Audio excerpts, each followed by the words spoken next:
बिस्मिल्लाहिर्रहमानिर्रहीम। सुर केॾारो दास्तान छहूं।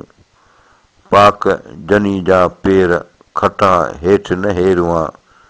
थंछ तरारुनि तिछिया छणियो पून छुगेर। धड़ तनी जा ढेर गिझड़ियुनि गर लाया। गिझुनि वेठे ॻरहिया ॾंझा ॾुख घणा। तंगी लथियनि तूण जी सूर्य सामाणा। कंदा रामाणा कौर किले जा कोॾिया। कौर किले जा कोॾिया झांकी था थो जीउ। मथे अड़नि उसरी रुक प्यालो पीउ। ॻाहु गिझनि जो थीउ वेठे जन वरिय थिया। गिझूं ॻाढ़े वात अॼु उॾामी आयूं। पुछनि थियूं पिरभात किथे रावत राया। छपर जीअं पहूं तीअं रिण गिझूं पेयूं। वका वकनि गॾिया डोड़ियो ॾीन डहूं। महायनि वहूं नीर महांगो कंदियूं। गिझूं ॻोठ न हून वतन किले कोॾियूं। हसन मीर हुसैन खे लमियो लाऊं ॾीन। ॻुथा उखो लीन चोटा चूड़े रिन जा।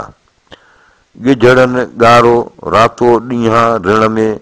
पेयूं पुछनि पाण में कंहिं मुंहुं केॾारो। खीन खग मारो कांवर पियो किनूं थिए। ॻाओ गिझ न खाए मेहे मास न हेरियूं। वेठी तन वाझाए कलंगियूं जन कपार में। अखियूं कढ म गिझड़ी तारा ताण म खाव। पियो न ॾिसी पट में रेगड़ियारो राव। जेरे तंहिं जुआन जे लॻा 909 घाव। राति तंहिंजीअ माउ रोई परनियो रब खे। फख खुसनई गिझड़ी लिङे पोई वाव। अमीरनि मथां तो फुले छाऊं न कयूं। चंड विहाणीअ चढ़िया मल मदीना मीर। तनसी तबर बाज़ तबरूं कुंद कटारा कीर। अलीअ पुट अमीर कंदा राड़ो रुक जो। चंड विहाणीअ चढ़िया मल मदीना घोट। तनसी तबर बाज़ तबरूं कुंद कटारा कोट। अलीअ पुट अमोट कंदा राड़ो रुकसी। चंड विहाणीअ चढ़िया मल मदीना ॼाम। उनसी तबर बाज़ तबरूं नेज़ा ऐं निशान। अलीअ पुट इमाम कंदा राड़ो रुकसी। वाई वावेला वावेला क्यो मलकनि रिण माताम। हाय हाय शाह हुसैन सिधारियो। करबला जे पिण में आया अॼु अमीर।